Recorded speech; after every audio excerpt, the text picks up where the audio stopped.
साल 2021 में प्रधानमंत्री नरेंद्र मोदी और उनकी सरकार के सामने कई विषम परिस्थितियां उत्पन्न हुई, जैसे कोविड-19, पूर्वी लद्दाख में वास्तविक नियंत्रण रेखा के साथ पड़ोसी देश चीन के साथ सीमा गतिरोध और 3 कृषि विवादास्पद कानून के खिलाफ किसानों का विरोध।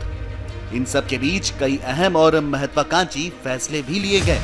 अब जबकि साल 2021 खत्म होने जा रहा है, आइए जानते हैं मोदी सरकार के द्वारा 2021 में लिए गए अहम फैसले, जिसका देश और आप पर हुआ है असर।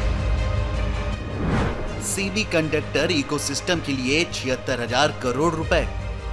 इलेक्ट्रॉनिक मंत्री अश्विनी वैष्णव ने कैबिनेट के फैसले का ऐलान करते हुए कहा कि 76,000 करोड़ रुपए की इन्वेस्टिंग योजना में अगले 6 साल के दौरान 20 से ज्यादा सेमीकंडक्टर डिजाइन, कंपोनेंट मैन्युफैक्चरिंग और डिस्प्ले फैब्रिकेशन यूनिट खड़ी की जाएगी। ये मोदी सरकार के द्वारा देश को इलेक्ट्रॉनिक्स का हब बनाने की योजना का ही हिस्सा है। युवाओं को बेहतर मौके देने के लिए 85,000 कुशल इंजीनियर के लिए चिप्स टू स्टार्टअप की योजना को अनुमति दी गई है। चिप्स डिजाइनर को मौका देने के लिए एक नई स्कीम डिजाइन लिक्विड इंसेंटिव को मंजूरी दी गई है। योजना में कुल खर्च का 50% सरकार वहन करेगी। वहीं कुल निर्माण 9.5 लाख करोड़ होने का अनुमान है। इसमें 5.17 लाख करोड़ रुपए का निर्यात होने का भी अनुमान लगाया गया है। जल संसाधन के लिए 93,000 करोड़ रुपए की योजना की मंजूरी। कैबिनेट ने 93,068 करोड़ के व्यय के साथ 2021-26 के लिए पीएम कृषि सिंचाई योजना को मंजूरी दी है। इस रकम में से राज्यों को 37,000 करोड़ रुपए से ज्यादा मदद के रूप में मिलेंगे। अनुमान है कि इस योजना से 22 लाख किसानों को फायदा मिलेगा।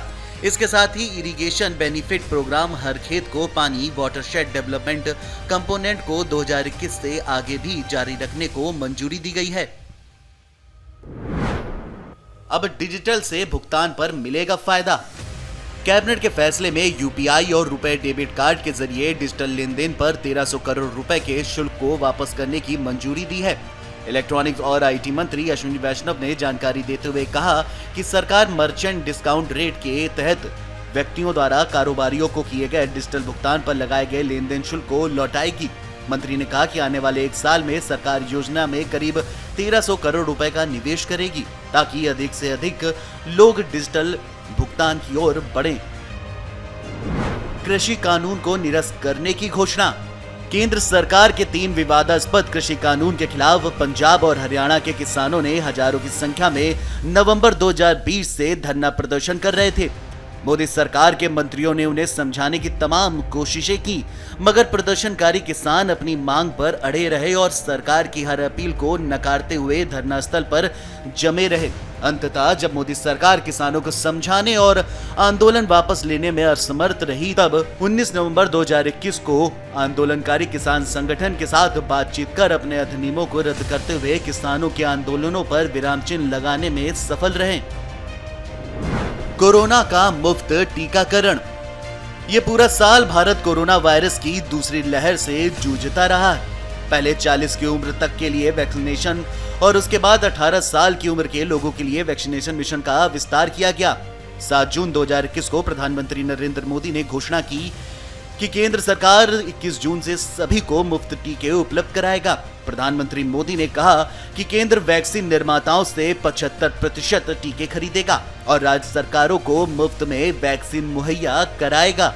इसके साथ ही बीती 25 दिसंबर को पीएम मोदी ने एक बार फिर देश को संबोधित करते हुए 15 से 18 साल के बच्चों के लिए वैक्सीनेशन, कोरोना की बूस्टर डोज और कोरोना के नए वेरिएंट ओमिक्रॉन को लेकर के कई घोषणाएं की थी। 7 नई रक्षा कंपनियां। अक्टूबर महीने में प्रधानमंत्री नरेंद्र मोदी ने घोषणा की थी कि 41 आयुध फैक्ट्री बोर्ड भंग कर दिया है और उसकी संपत्ति, कर्मचारियों और प्रबंधन को 7 सार्वजनिक क्षेत्र की इकाइयों के हवाले कर दिया है।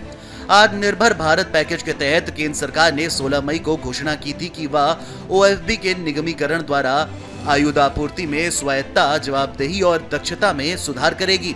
रक्षा मंत्रालय ने 28 सितंबर के एक आदेश में कहा कि भारत सरकार ने 1 अक्टूबर 2021 से प्रभाव के साथ इन 41 उत्पादन इकाइयों और पहचाने गए गैर उत्पादन इकाइयों का प्रबंधन, नियंत्रण, कामकाज और रखरखाव 7 कंपनियों को सौंपने का फैसला किया है।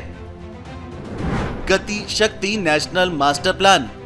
प्रधानमंत्री नरेंद्र मोदी ने 15 अगस्त के भाषण में अति महत्वाकांक्षी 100 लाख करोड़ रुपए वाली गति शक्ति नेशनल मास्टर प्लान की घोषणा करते हुए बताया कि इस योजना के तहत विभिन्न मंत्रालयों के बीच गतिरोध को खत्म करते हुए औद्योगिक गतिविधियों को बढ़ावा मिलेगा। इससे एयरपोर्ट, सड़क और रेल यातायात की व्यवस्था में सुधार होगा और युवाओं के लिए उपयुक्त रोजगार के अवसर भी पैदा होंगे। इस डिजिटल प्लेटफॉर्म से रेल और रोडवे समेत 16 मंत्रालयों को साथ जोड़ने की स्कीम है। आईटी नियम 2021। 25 फरवरी 2021 को केंद्र ने नए आईटी नियम बनाए, जिसमें ओटीटी प्लेटफॉर्मों और डिजिटल पोर्टलों के लिए शिकायत निवारण प्रणाली बनाना अनिवार्य हो गया। नियमों ने 5 मिलियन से अधिक उपयोगकर्ताओं वाले बड़े डिजिटल प्लेटफॉर्मों के लिए हर महीने एक अनुपालन रिपोर्ट प्रकाशित करना और उनके आधार पर कार्रवाई करना अनिवार्य किया है। Video desk amarujala.com। डाउनलोड करें अमर उजाला ऐप और पाएं खबरें लगातार। अगर आप ये वीडियो YouTube पर देख रहे हैं तो हमारे चैनल को सब्सक्राइब करें और बेल आइकन को दबाना ना भूलें। अगर आप Facebook पर ये वीडियो देख रहे हैं तो हमारे पेज को लाइक करें।